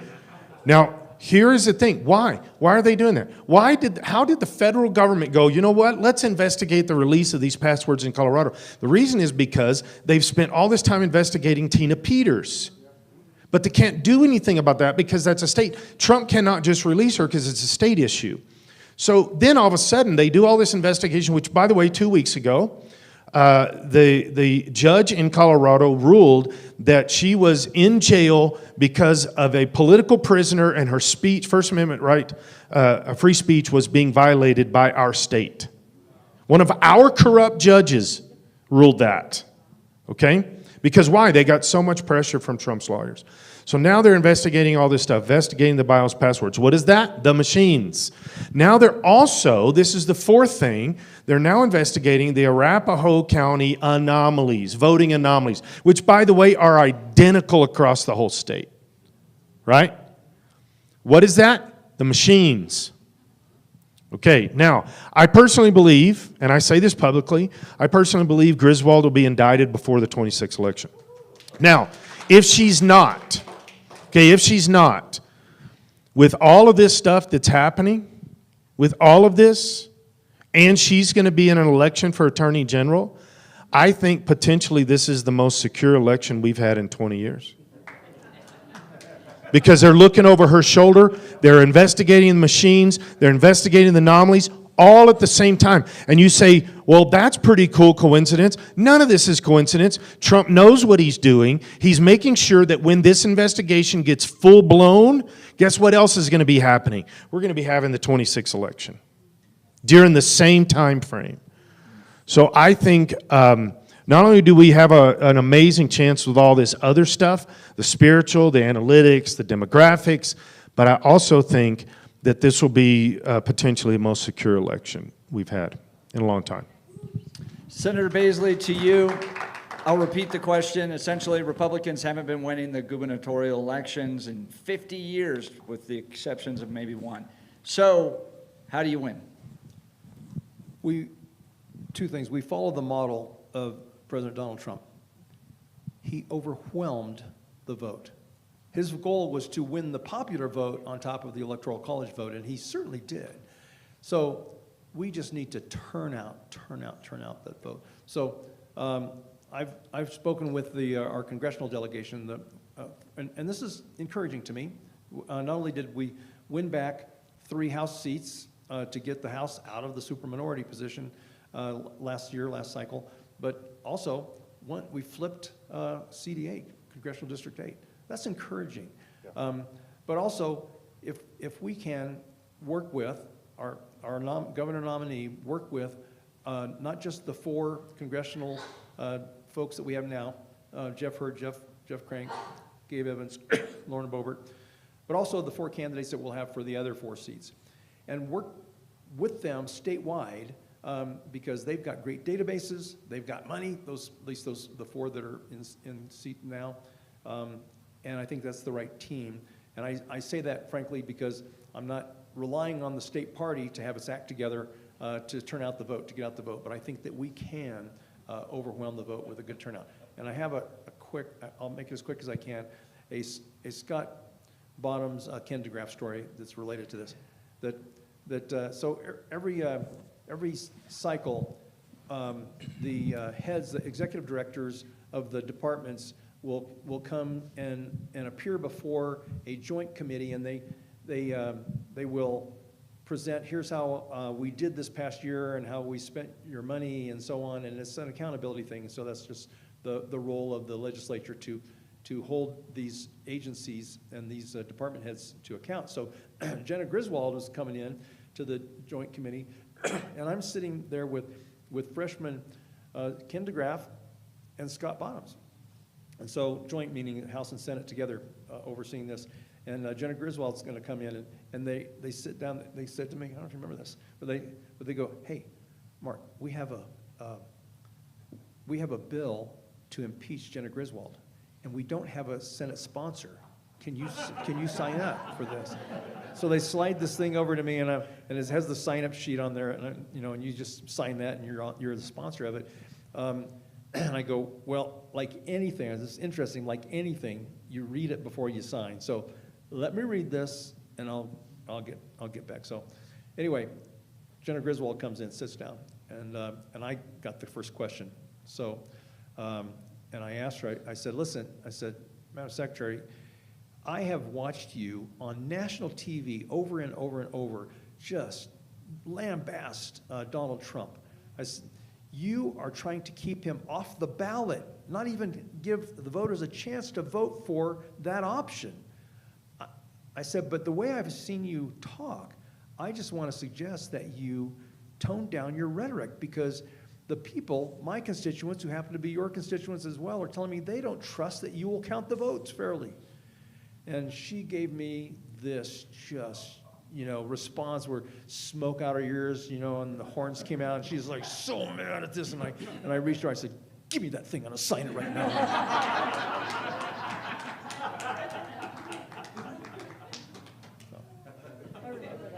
Other questions? Yeah, I was there. Oh, to me? So he's even kind of downplaying this. She went after him very rudely. I mean rudely. She went after Representative Luck. I mean the worst. I've never seen. These people work for us. They forget this. They work for us, but they're used to going in there and high-fiving for an hour and then walking out. And we went after them. Both Peltons went after her pretty strongly. I mean, we went after her really strongly because she's breaking the law, constantly breaking the law. And I told her, in fact, I said, here's what's going to happen. I said, you're having Tina Peters put in jail for 9 years for one BIOS password use, which, by the way, she legally could do. I said, and you released over 600. According to my math, you need to be in jail for 5,400 years. And the Democrats got up out of their seats and came over and was yelling at me, and Jenna Griswold got up and left without even answering any more questions. Yeah, they told her she could. We do have some text message questions coming in. We do have folks asking about the Dignity Act. Now, this is federal, it's congressional, and has to do with whether or not there should be any form of amnesty or proposed kind of bipartisan bill aimed at reforming the U.S. immigration system. You think it's necessary? Because we do have a Republican here in Colorado that supported it. So I'm not familiar with the Dignity Act, but this is the more general question is about amnesty for folks that are here. Yeah, it would allow undocumented immigrants who have been in the U.S. since before a certain date to apply for legal status, including work authorization. I don't think that it makes any sense that you reward folks for being here illegally for a longer period of time. So, in fact, I would much more prefer that we have some kind of a penalty that's added on for every year that you're here illegally. So, but I think it's important that we adhere to the rules. I mean, we legally. I mean, there's like this impression that the Democrats advance that says that illegal immigrants are the only kind of immigrants we have, the only opportunity that we have to enrich our culture with from around the world. No, 1.2 million people are invited into the nation every year legally, and we want them here. But we want them here under three circumstances. We want them to be vetted first, so that we're bringing people in who are compatible with our culture. We're not going to kill and rape and rob and all that. Just good, normal people. Second, we want people to come in that are not going to be a burden on the taxpayer. We want them to not mooch off. We want them to not cost more than they're creating through their work. And then lastly, we want them to come in small enough numbers to where they assimilate. We influence them far more than they influence us. And so that's how the system works now. And we have some well-established work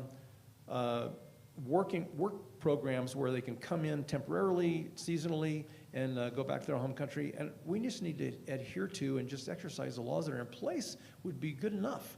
But I think that we do not allow for any rewards for illegally coming in the country. It's not good for us at all. Senator Zamora Wilson, any response to that? I concur with everything. I will tell just a little story. When I was teaching at the Air Force Academy, I had a student that was from Hawaii. And we were talking about diversity and is it really our strength? And when you start in economics, you talk about the pros and the cons and the winners and the losers. And he mentioned that because of the influx of people from a variety of different countries coming to Hawaii, they were losing their culture. And that is just a micro of what's happening here as we just flood America without getting people acclimated to our culture. We're losing our America. And I thought, that's amazing. That's a great analogy to what is happening. Now, Nicholas Razzo, you're with us here. You have some text messages coming in that you're going to translate from Spanish.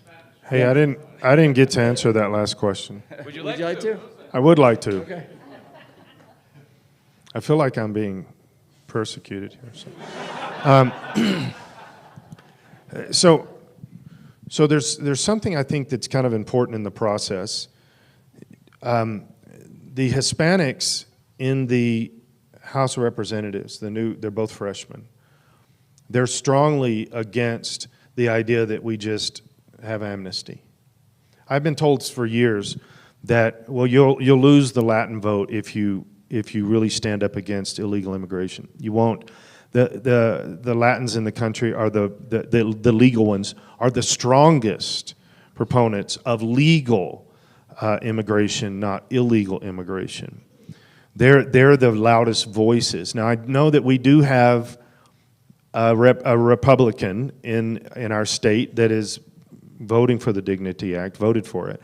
I don't like the fact that it's called the Dignity Act. That's a false billboard. It's a lie by using that term, because it is not dignity. We don't do this with bank robbers. You know, how long has it been since you've been a bank robber? Well, the last bank I robbed was 15 years. Well, then we're gonna make sure that you're good with everything. Can we give you more money? Can we do anything else? How about free health care? Can we get you an apartment? We don't do that. When you break the law, that's, and I'm tired of hearing people say, well, they're not doing anything wrong. Not all of them are criminals. If you come across the border illegally, you're a criminal. Why don't we just hold people accountable for that? But we're scared of those conversations. We're scared to say this. We've got to get back to just saying, this is what the law is. Let's go by the rule of law, and let's not try to make this a different category. These 1.2 million people that are coming across the border every year legally are so frustrated by what we've been seeing the last 4 years, and they're done with it. And that's also, again, guys, this is also what's going to flip a lot of seats in Colorado, is the illegal immigration subject. The people of Colorado are tired of this. They're from every different walk of life, every different demographic. Here's something people don't realize. There is no such thing as an American bloodline. There's a bloodline of every other country on the planet, but there's not an American bloodline, because the American people, it's a concept and an idea and a melding, e pluribus unum, from many to one, and that we become this together. I think people should hold on to their culture. I love that, but understand that now you're an American.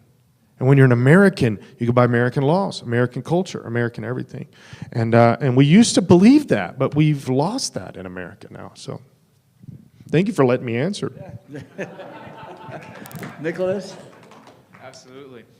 We have a question from a Spanish-speaking Latino who will remain nameless. As an Afro-Latino, you feel like you have two reasons not to be told not to join the Republican Party. So we wanted to ask, what can those in highly Democrat-controlled neighborhoods, barrios, territory, towns everywhere, what can they do, from you guys' perspective, to wake up their fellow community members that the Republican Party is the best option for their interests? Let's start with Senator Zamora Wilson. Have them come to committee. My goodness, so I first started off, as I told you, with election integrity, and I was fighting the Secretary of State, and when I was going up there to fight against some of these election integrity laws, I was amazed at the other laws, the other tyrannical laws that were happening, and that started getting me engaged, not just for any bill that was on election integrity, but the whole gamut. I couldn't believe it. And then I started telling my circle of friends, and at first they were like, oh, Linda, you're exaggerating, or you're too religious. And I would say, look at this video. I'd send them the clip, go to the 5-minute mark, and you tell me. And they'd come back to me and go, I never would have believed it had I not seen it. And so for them to actually see it, we need to get people engaged. That's basically what I said in the very first question too, right? We need to get people engaged, get them coming to committee, and spread the word. Representative Bottoms, why should African Americans and Hispanic Americans support Republicans? Well, first, it's already starting to happen. The biggest demographic shift in the state of Colorado in the 24 election was the Hispanic community. Really the Latin community, not just Hispanic, but the Hispanics are the highest percentage within the Latin community. The Hispanic community in Colorado is 23%. Okay, they're waking up and they're starting to realize, wait a second, this is not good where we've got to, and specifically the younger Hispanics. So there's another demographic that comes into line with this. The strongest conservative leaning group in the United States right now is males under 30 years old. Okay, and part of the reason is they're tired of being told to be women.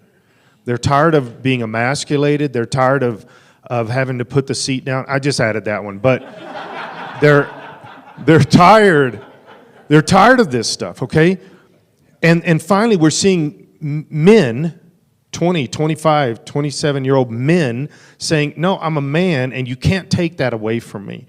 The Hispanic community has this extra cultural machismo that's added into that, and they're saying, no, we're done with this, okay? So I just met with a group of people about this to have me on Hispanic television, actually all over the United States, but where all these intersect in the state of Colorado is pretty strong, okay? We're a pretty strong Hispanic community here. And I have a lot of history in the Hispanic community. I pastored a Hispanic church. Here's what's going on with this. Faith and family. That is extremely important to the Hispanic community. It's not the same demographic context within the black community, but it's very strong in the Hispanic community. And they're also standing up saying, you've been lying to us forever. Where's all this stuff that you've been promising for 50 years? So that's part of that shift. Now, all of this money that used to be spent on the black community and the Hispanic community is now going to illegals, it doesn't matter where they're from, the illegal immigrant community, healthcare, all these other costs. The black community is starting to wake up a little bit. They're not waking up as fast. I've been meeting with a lot of Hispanic ministers, pastors. They're waking up. The black community, I have some meetings coming up. I'm waiting to see how those go. But they're a little slower to this. But I think the biggest thing, talk to your family and friends because you actually believe this stuff. Talk about it, and then talk about how you're going to vote about it. Because usually they talk about it, but then they vote Democrat. And that's changing greatly in the state of Colorado right now. Senator Baisley, I'll repeat the question again. Why should African Americans and Hispanic Americans support the Republican Party? Pues gracias para la pregunta.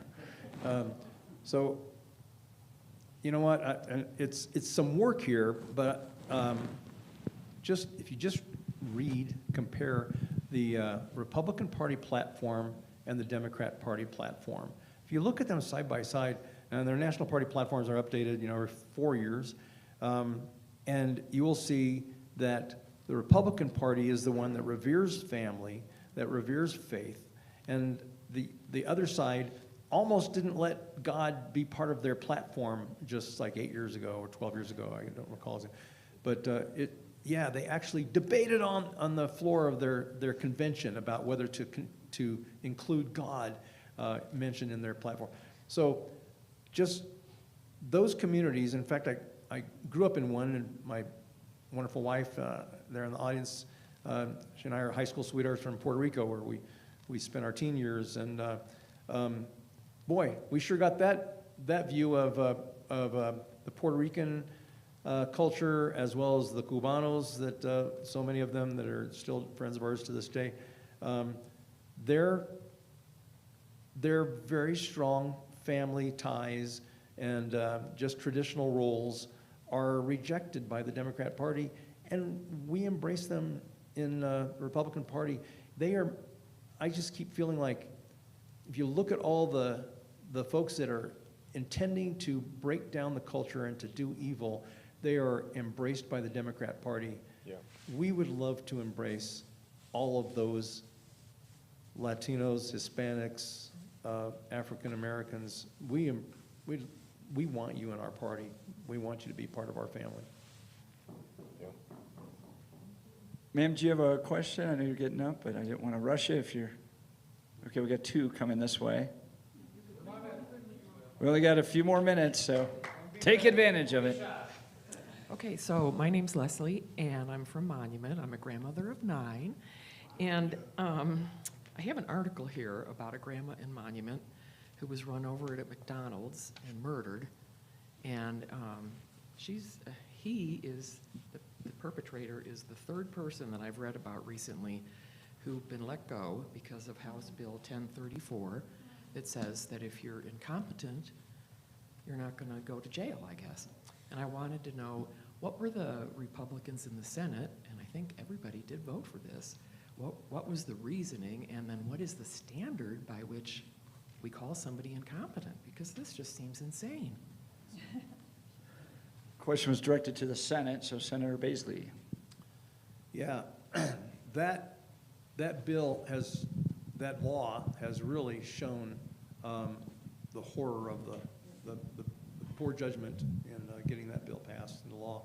So you're absolutely right. It was a big error for that law to even be put in front of the governor, because we probably all saw this just over the past week of that the guy, trans guy, man who's trans to a woman, who seized a child on a playground, and all the other kids, stranger danger, ran, and they released that person back.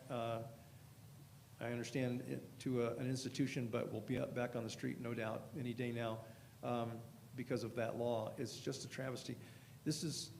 I pray that that Representative Bottoms his wisdom is correct in this, that we will take back the governor's office and the House and the Senate, because a governor cannot veto a bill that was signed into law in a prior session.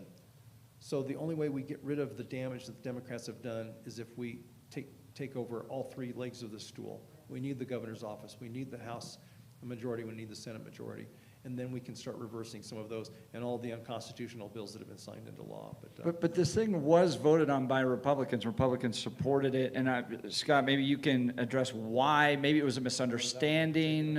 Help understand why because you voted against it.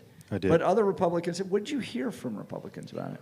Well, so we just had a press conference on the steps of the Supreme Court here in Colorado today. I was there, rushed back for this. We're actually starting a petition. There's a handful of people that are starting a petition to try to call us back into special session to deal with this. We can't do away with 1034, but we can put more laws in place to circumvent it. I mean, there's ways you can do that. The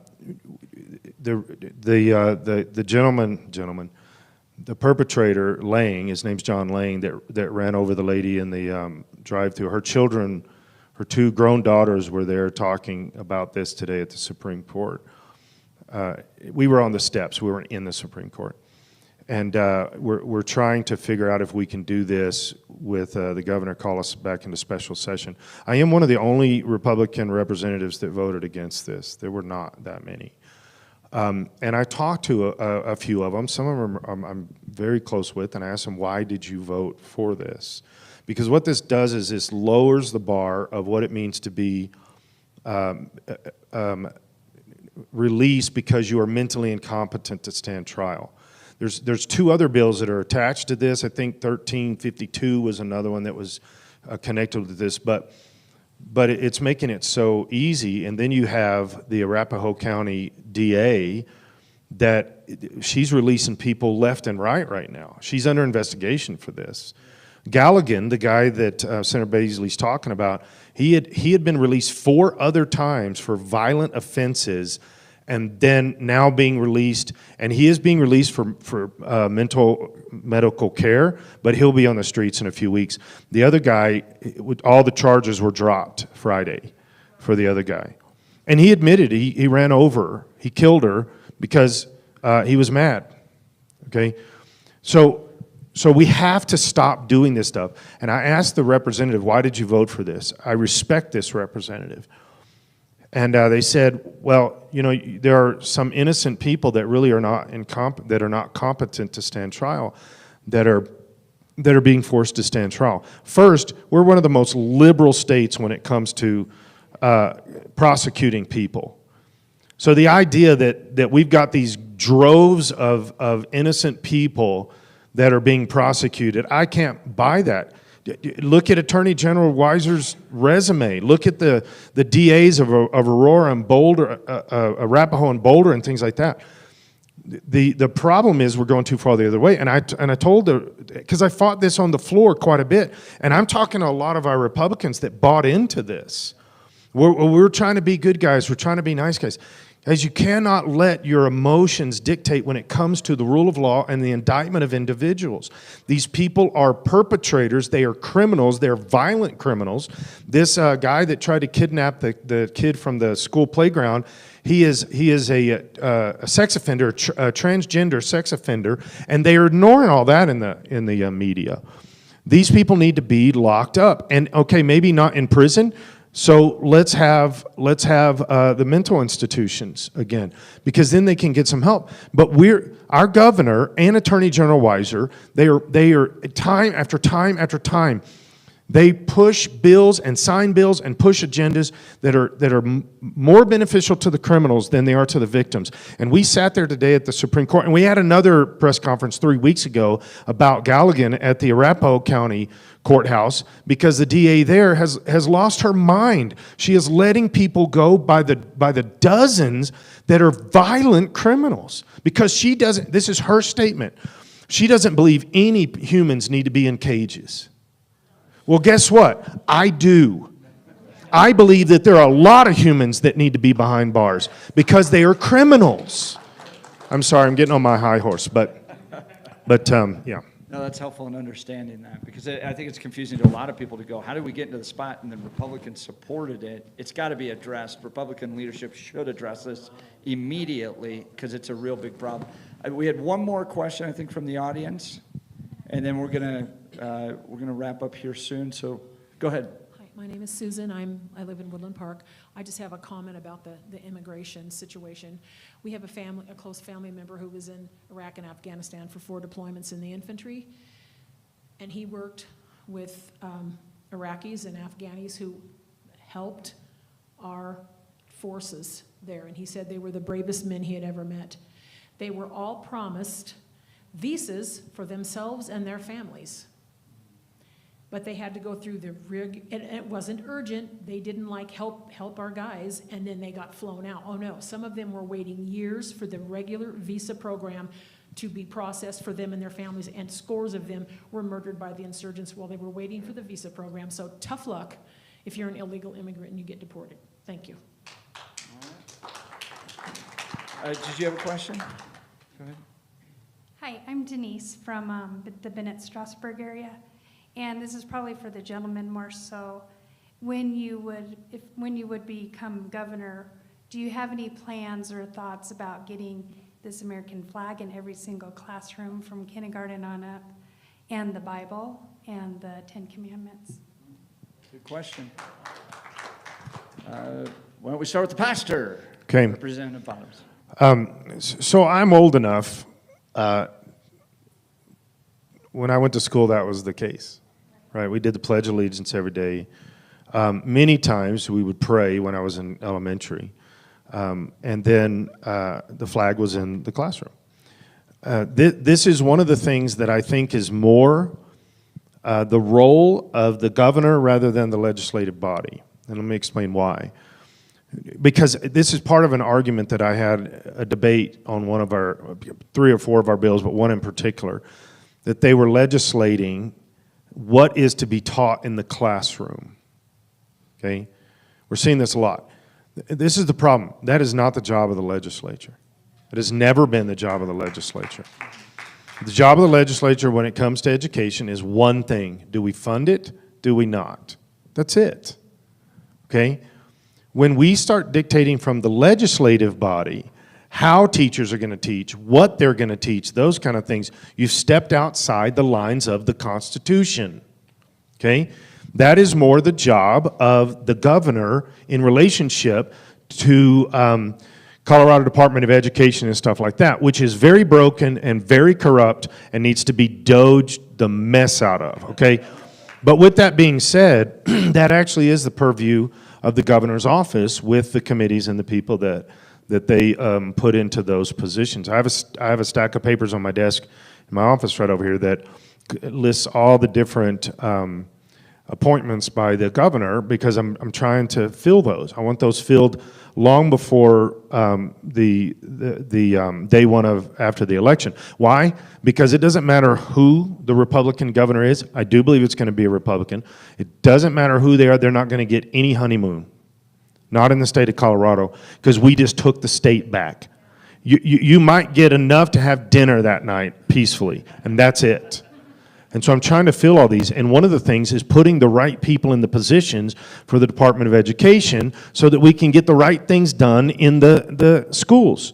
We are spending so much time and energy right now dictating. We passed this in the House, that we're telling the public schools, the teachers, that they need to teach. We set up a committee and all these other things to make sure that they're getting all the DEI education that they can possibly have. There are school districts in our state that teach CRT. Well, that's not education, that's indoctrination. And we need to go back to education. We don't do that in Colorado in schools mostly now. We've got to go back to that. And so that's a small thing that would be part of that, but it's part of the bigger subject. Getting the flag back in the classroom is important, but it's not near as important as we need to overhaul the whole thing. And we need to literally burn a lot of this down and start over back to education again. And then, believe it or not, when you have civics classes, we don't even have those anymore. When you have civics classes, political science, stuff like that, all of a sudden the flag will start appearing in those classrooms. All right, Senator Baisley, flag, Bible, 10 Commandments in the classrooms. I'm all for it. But, you know, I actually don't think we should have such thing as public schools in the first place myself. You should. Well, I don't believe it's I can talk myself into, even though Carolyn Martin will tell me, no, this is not a good idea, and I'm in agreement with her that we probably should not fund the schools in the first place. But I'm okay with the funding of education, but it doesn't make sense to me that the government also delivers the education. Yeah, right. There's just too much temptation that's obviously being taken advantage of increasingly over the past 30 years or so. So anyway, so that's my philosophical stand. After that, I love everything that Scott just said about it. And yeah, the constitutional authority of the legislature is to define the school districts, but it is then those school districts have boards that are locally elected, and then they determine instruction. So I think it's probably just best the leadership role, the bully pulpit of the governor's office to remind the citizens and talk to the teachers, talk to the schools, talk to the students through media about just the very founding principles. That Declaration of Independence is such a magical document that it just lays out the purpose of government, but it lays out everything about where our rights come from and what those rights minimally are, and what we do when our government gets too big for its britches as well. So anyway, I like the idea. I just don't know that the governor has the authority to press all those things into the classroom. Yeah. So we're going to have closing statements here in just a second. I'm going to ask you one question. This is inspired by one of my favorite tweets of all time, was Donald Trump on Cinco de Mayo posting a picture of the taco salads from Trump Tower and talking about how great they were. Okay, so this is my question to you all real quick. Let's say we, after this, all go out and get some Mexican food. All right, what are you eating? If we go, for me, it's a Corona Rita. That's where they mix the Corona and the margarita. And then I'm going to have a bean burrito. Mark Baisley, what are we eating? I just am a nachos guy. Nachos and Negro Modelo.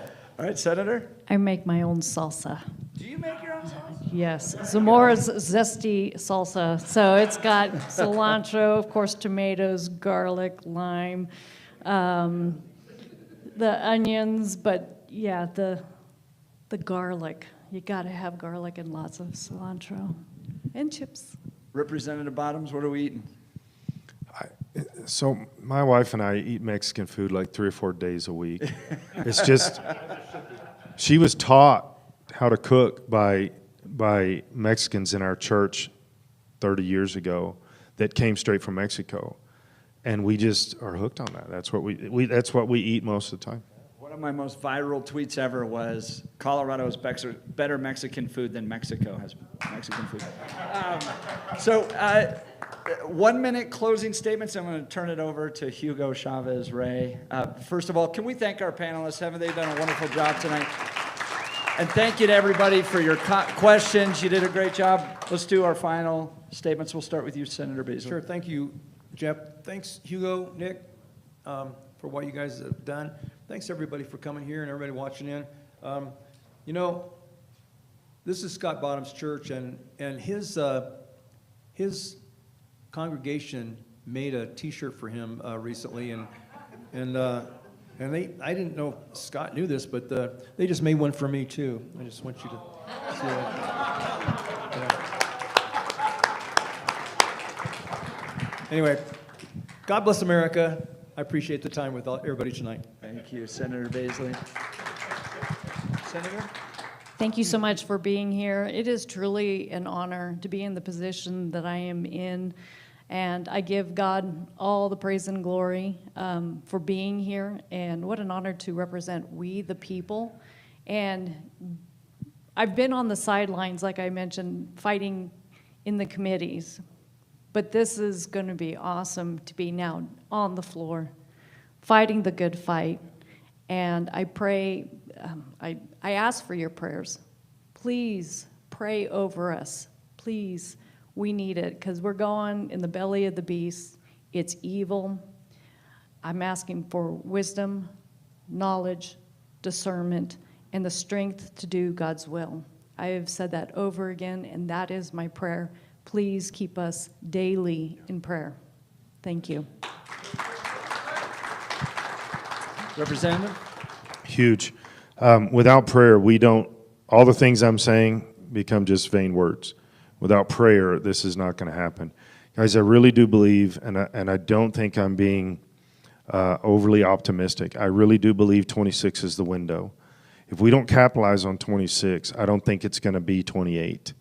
If we capitalize on 26, we're going to win more in 28 too. But if we don't win in 26, so what does that mean? You've got to get people out. You've got to get motivated. I've been working on the church like crazy. The church is going to come along. I know this. They're waking up. But we've got to get people motivated and not just give up. I'm hearing that from Republicans. Well, we can't win. No, we can. We can, and 26 is our window. So a lot of prayer, a lot of work, a lot of motivation, and get people excited about this. And we're gonna take this in 26. Closing remarks from Hugo Chavez Ray. Nicholas? Thank you so much. All right, thank you, everyone, for coming tonight. You are the reason we did this, and those of you that took the time to come, we thank you. I want to announce that we did have a technical glitch, but the event has been recorded. We will be uploading it to all our streams probably by tomorrow. And so pass the word, help us with your social media, help people understand that things happen. And to see what you saw today. And we will be broadcasting it out. Well, we will be doing more events, but I want to give one more round of applause to our panelists for coming tonight. They are the reason we did this. I did want to mention, we had, as you saw on the flyer, Ken DeGraff was called to the blue skies by United. So specifically to Sacramento, California. So he somebody sends must his have known regrets, something. and he definitely wanted to be here. So I wanted to make that known so that everyone didn't wonder why Ken wasn't here. He had a legitimate reason. He sends his respect and love, and to remind us all that we're fighting for liberty and for our country. So we want to close out with one thought about caucus. Everybody's familiar with caucus, but there's a lot of people out there that are not.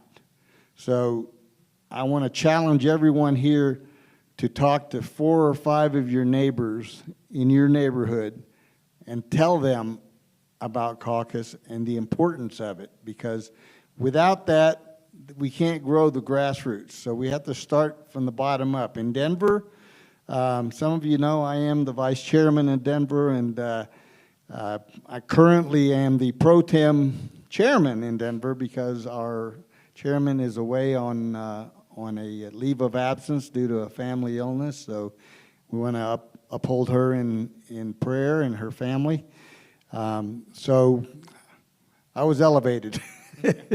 But the idea in Denver, what we're working on is to go to the precincts where all the vacancies occur, and we want to start filling those precincts and ground up, have a movement. Our motto up there is help us get back to common sense. Join us in the movement back to common sense, because that's really what this is all about. We are in a cycle that is so important, and I firmly believe that this is one of the most opportunistic cycles for us as Republicans to grow from what the Democrats have done in this past session. And of course, as our panelists know, there's a special session coming up, and God knows what's going to come from that. And God help them for it.